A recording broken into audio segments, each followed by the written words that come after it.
Hey, so I'm doing something a little different today. I was at work and I had a moment today where my heart was completely cracked open. And it happened this morning, and it was something weighing on me all day. And as the day went on, I felt greatly compelled to share what happened at work today. Um, Years ago, when I used to work for Penn Medicine, hey, how you doing? Uh, Me and my coworkers used to have a thing called church. Shout out to Blue Zone. And we used to lay things on the table and, put things on the altar and share experiences and help uplift one another and, rise above, despair. And it worked. It was very good. And so I haven't done that since then with coworkers, because you got to be careful with spirituality when you're on the job, because they don't want you talking about the Lord and then you get fired. But um, the Lord is a constant in my life, and I'm not ashamed to say, that I love the Lord. So there you go. But that hasn't happened at a place of work until today. And we were engaged in conversation. We were talking about the conflicts of life, and we got on the concept, not the concept, but the subject of mental health.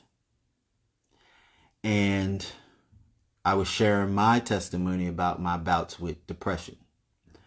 And we were all going around talking about our bouts with depression and how they were different, but they were the same. And one of my coworkers said that she didn't love herself. And it got me. And it made me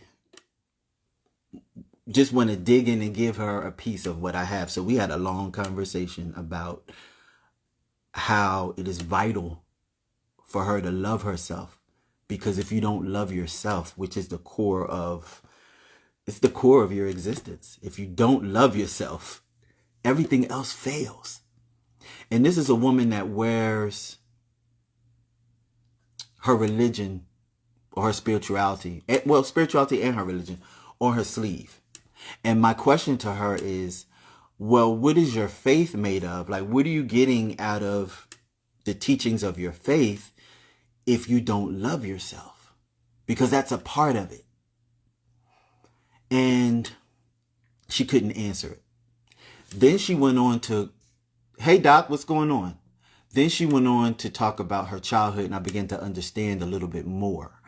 She began to talk about her being in a foster system, and she remembers the day that her parents took her down to the DIFUS office and said that they would be right back, knowing that they weren't going to come back, and she hadn't seen them since she was 4 years old. And she lives with the heartbreak of her parents promising to come back and never coming back. Trauma, straight up trauma. And I suspect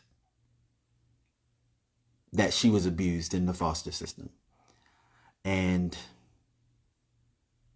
just elements of her life now are just, she's not living well. There's components that tell me that there weren't things poured into her for her to be fruitful in her adulthood. First of all, being raised in the foster system is traumatic. It doesn't have to be, but for most it's traumatic. But I believe that she was abused.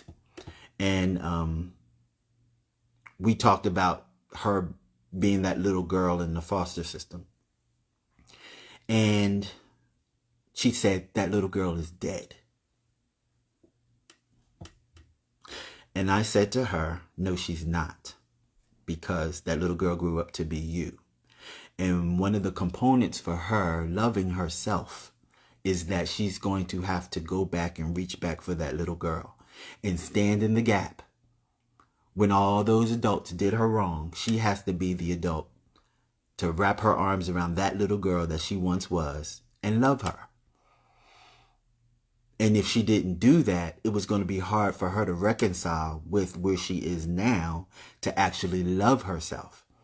And then I asked her if she ever, thought about therapy. She says no. And she kind of shunned it off like it was a negative thing. But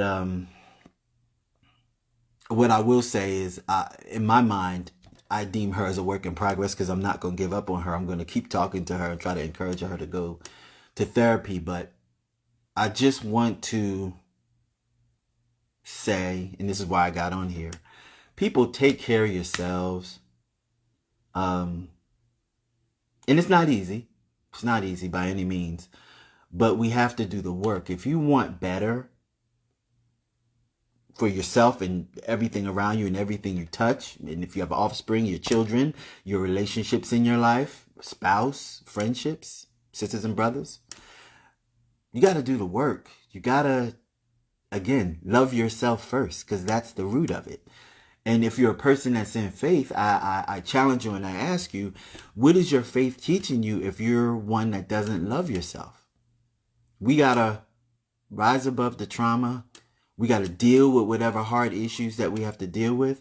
And I know that some things are hard and you don't want to revisit or you don't want to touch upon it, but it doesn't go anywhere if you run away from it because it's still sitting there. Everywhere you go, there you are. And I just want to encourage people to seek help. Even if it starts out with you just talking to a friend. Someone you can trust, definitely. And going down to the dark parts, because that's where the troubles lie, in the dark parts. So just, I don't know. I'm just sharing because I felt compelled to. I want everybody to be well and I want everybody to prosper. But it starts with the love of self. If you don't love yourself, everything else will fail. And I encourage people to spend time with yourself, date yourself, take yourself out, pamper yourself as much as you can. So, yeah, I'm going to leave on that. And thank you for those that stayed and listened. If you get something from this, comment, share. We can have a conversation in the comments, whatever. I just felt compelled to give this to you from the heart. Love, peace, and hair grease. And, Auntie Monique says, I love y'all for real. No, I really do. I love y'all for real. Be blessed.